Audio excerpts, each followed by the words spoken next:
ഇന്ത്യയിൽ ഏറ്റവും കൂടുതൽ കടബാധ്യതയുള്ള റിസർവ് ബാങ്ക് ചുവന്ന മഷിയിൽ അവതരിപ്പിച്ചിട്ടുള്ള ചുവന്ന മഷിയിൽ എഴുതിയിട്ടുള്ള ഒരു സംസ്ഥാനമാണ് കേരളം.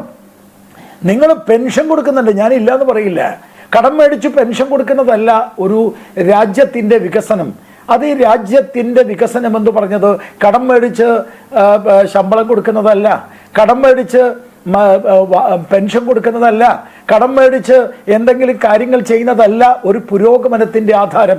ഞാൻ ചോദിക്കാൻ ആഗ്രഹിക്കുക, കഴിഞ്ഞ 10 വർഷത്തിൻ്റെ ഉള്ളിൽ ഈ കേരളത്തിൽ വന്ന ഒരു ഫാക്ടറിയുടെ കാര്യം, വ്യാവസായികമായ ഒരു മുന്നേറ്റത്തിൻ്റെ കാര്യം മിസ്റ്റർ റഹീം നിങ്ങൾക്ക് പറയാൻ പറ്റുമോ?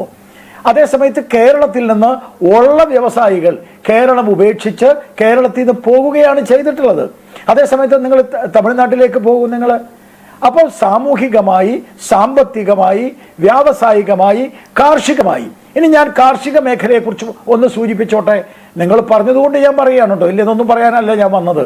ഞാൻ ചോദിക്കട്ടെ, കേരളത്തിലെ ഇറക്കുമതി, പച്ചക്കറിയുടെ ഇറക്കുമതി, നിങ്ങൾ 10 കൊല്ലം ഭരിച്ചില്ലേ? പച്ചക്കറിക്ക് കേരളത്തിൽ നമ്മൾ കഴിക്കുന്ന ഭക്ഷണം അരിയാണ്. ആ അരിയുടെ ഉൽപ്പാദനം എത്ര വർഷമായി? ഇടതുപക്ഷവും വലതുപക്ഷവും 1957 ശേഷം കേരളത്തിൽ എത്രയോ കാലം ഭരിച്ചു. ഇപ്പോൾ ഉമ്മൻചാണ്ടിയുടെ ഭരണത്തിന് ശേഷം 10 വർഷം നിങ്ങൾ ഭരിച്ചു. കേരളത്തിൽ നെല്ലിൻ്റെ ഉൽപ്പാദനം വർധനവുണ്ടായോ?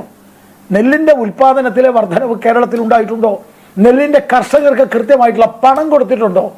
നെല്ലിൻ്റെ കർഷകരുടെ ആത്മഹത്യ നിങ്ങൾക്ക് തടയാൻ കഴിഞ്ഞിട്ടുണ്ടോ? ഞാൻ ചോദിക്കട്ടെ, പച്ചക്കറി 18% സാർ. 10 വർഷം മുമ്പ് നിങ്ങൾ അധികാരത്തിൽ കയറുമ്പോൾ എല്ലാം ശരിയാക്കാമെന്ന് പറഞ്ഞ് കയറുമ്പോൾ 23% ഉണ്ടായിരുന്ന പച്ചക്കറി നിങ്ങളിപ്പോൾ 18% ഇവിടുത്തെ ഉൽപ്പാദനം. അപ്പം നിങ്ങൾ പറയുന്ന കാർഷിക മേഖലയിൽ വികസനമില്ല, വ്യാവസായിക മേഖലയിൽ വികസനമില്ല. ഒരു വർഷം നെല്ല് എന്ന് പറയുന്ന അരി, അതാണല്ലോ മലയാളിയുടെ ഭക്ഷണം.